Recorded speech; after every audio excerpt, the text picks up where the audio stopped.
क्या पढ़े, law of conservation of energy. ठीक है, सबसे पहले तो मैं ये बात कर रही हूँ कि चैप्टर में हम लोग वर्क की बात करें, वर्क डन, बेटा बात ही करें, वर्क की बात करें तो वर्क डन जो है, कितना काम किया गया, तो वो काम किससे रिलेटेड है, एनर्जी से रिलेटेड है। समझ में आ रही है? तो law of conservation of energy क्या कहता है कि energy neither be created nor be destroyed, it can be transform. There is two type of the energy. The first one that is the kinetic energy and the second is the potential energy. The sum of the kinetic energy as well the potential energy is equal to the constant. यदि किसी भी कोई भी object है move कर रहा है या कोई भी ऑब्जेक्ट जो है फिक्स है या फिर कोई भी ऑब्जेक्ट दोनों काम कर रहा है, तो या तो दोनों एनर्जी होगी। जैसे मैं खड़ी हूँ, तो अभी मैं बिल्कुल खड़ी हूँ, स्टेशनरी स्टेट में हूँ, then I have a potential energy. If I will move, यदि मैं चलती हूँ तो काइनेटिक एनर्जी। और यदि मैं रुक रुक के चल रही हूँ तो क्या होगा, जहाँ पर जिस पॉइंट पे मैं रुकूंगी there is a potential energy और जिस पॉइंट पे मैं मूव करूंगी there is a kinetic energy, but overall energy will be constant. समझ में आ गई कि टोटल एनर्जी जो होनी चाहिए वो उतनी ही होगी, ना उससे कम होगी ना ही उससे ज़्यादा होगी। अब यहाँ पर हम बात करते हैं सिंपल पेंडुलम की। सिंपल पेंडुलम आता है क्वेश्चन इसका, बेटा चौक गया कैसे करना है, इतना नहीं होगा, दूसरा चौक दो। हाँ, ये देखिए सिंपल पेंडुलम देखिए, आपके घर पे घड़ी है, yes, आपने देखा होगा बजती है ऐसे बजती है। अब एक बात सुनिए कि जब ये पेंडुलम स्टेशनरी स्टेट पे है तो कौन सी एनर्जी होगी, पोटेंशियल एनर्जी। जैसे ही मूव करेगा काइनेटिक एनर्जी, फिर ये वहाँ यहाँ पर आकर के फिर से फिक्स हो जाएगा, थोड़ी सी देर के लिए होगा, 1 सेकंड के लिए, तो पोटेंशियल एनर्जी। फिर वापस से मूव करेगा तो कौन सी energy, kinetic energy. As well I can say that PE that is the potential energy plus the kinetic energy that is equal to constant. No ma'am, यहाँ तक हो जाएगा। Yes ma'am. इसके बाद में एक केस दूसरा स्टडी करते हैं हम, और सारे बच्चे सिर्फ बोर्ड पे देखेंगे, इधर उधर नहीं देखेंगे बिल्कुल भी, अभी समझ में आ जाएगा। एक बॉल ऊपर रखी हुई है और फ्री फॉल का मतलब क्या होता है, अपनी मर्जी से नीचे गिरना। तो ball is in the stationary state, that is a ball, yes ma'am, it is a height h। The ball, if the ball will come down at the time t, तो at the time t there is a kinetic energy, और उस time से पहले जब ये यहाँ पे थी तो क्या होगा, समझ में आ गई। This type of the fall is called to be free fall.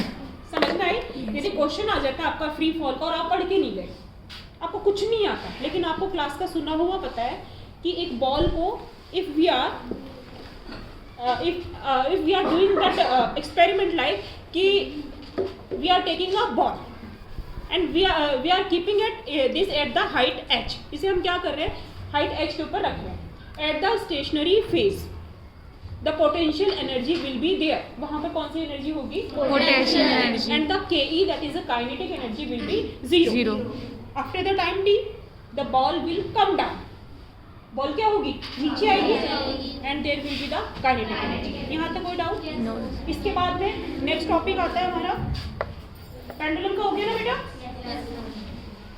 अब इसके बाद में आता है बहुत ही इंपॉर्टेंट, और ये चीज ना पता है आपको साइंस के टर्म्स में नहीं, आपको नॉर्मल टर्म्स में पता होनी चाहिए। पावर, शक्ति बोलते ना, तेरे में कितनी पावर है।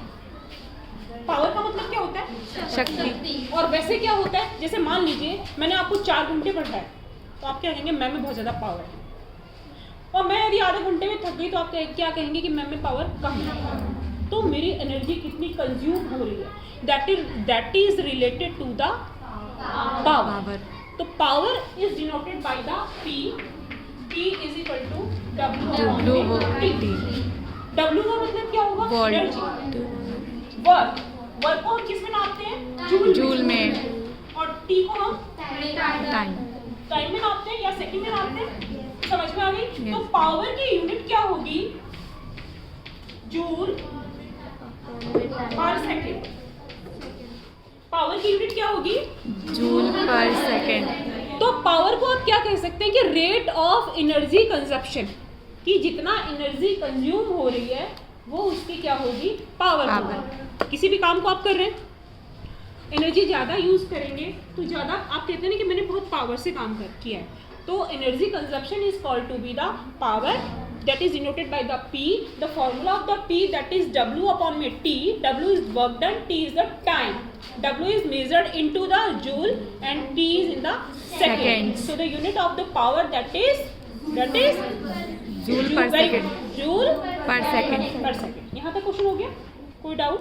यदि मान लीजिए न्यूमेरिकल आ गया, a bulb has the power of 40 watt and the time is 5 seconds. What is the work done? तो आप W को निकाल सकते हैं, क्रॉस मल्टीप्लाई से निकल जाएगा। यदि आपको W गिवन हो, T दिया हुआ, तो आप पावर को निकाल सकते हैं। नीचे सेम न्यूमेरिकल है। इसके बाद में जो मोस्ट इंपॉर्टेंट पॉइंट है, that is the commercial unit. अच्छा एक बात बताइए, आप घर में बोलते हो ना कि मेरे इतनी यूनिट आई है, इलेक्ट्रिसिटी का बिल होता है ना, तो इसे हम कहते हैं, जल्दी मैं इसलिए करा रही हूँ, छुट्टी होने वाली है, कमर्शियल एनर्जी।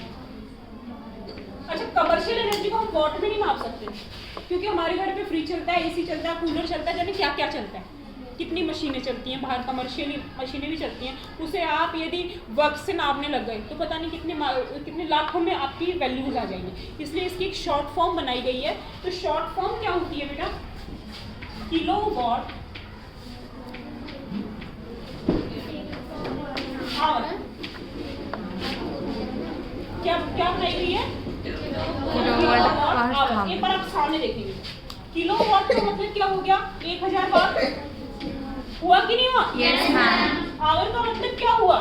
20। आवर का मतलब क्या? 1 घंटे का मतलब 60 मिनट। या फिर 60 × 60, 60 मल्टीप्लाई बाय 60 हो गया। ये सारा मल्टीप्लाई कर देंगे। इतनी अच्छी मैथमेटिक्स है ना आपकी? Yes ma'am. तो 36 और 36 के आगे कितने जीरो?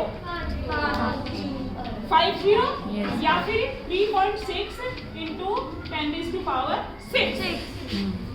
क्या आया बेटा? ये जूल। और इसको हम क्या कहेंगे? 1 जूल। तो 1 यूनिट का मतलब कितने जूल है? 3.6 × 10⁻⁻⁶। यस। हाँ, आपने मैथमेटिक्स का क्वेश्चन पूछा क्योंकि मैंने 0.6 के बाद लगाया। यदि मैं 36 लिखती तो 10⁵ आती और ये लिखती तो 3.6। एक बार फिर से सुन लीजिए, ये बहुत ही अच्छा क्वेश्चन है कि जूल जो होती है वो उसकी क्या होती है? स्मॉल यूनिट होती है एनर्जी की। तो इसलिए उसे किस में हम मेजर करते हैं? कमर्शियल यूज के लिए किलोवाट आवर में। अब मान लीजिए आपके पास में, आपने कैलकुलेट कर ली पावर और आपके पास में 5 लाख जूल आ गए, 5 लाख जूल आ गए। अब उसको किलोवाट आवर में कन्वर्ट करने के लिए आपको इसे डिवाइड करना पड़ेगा।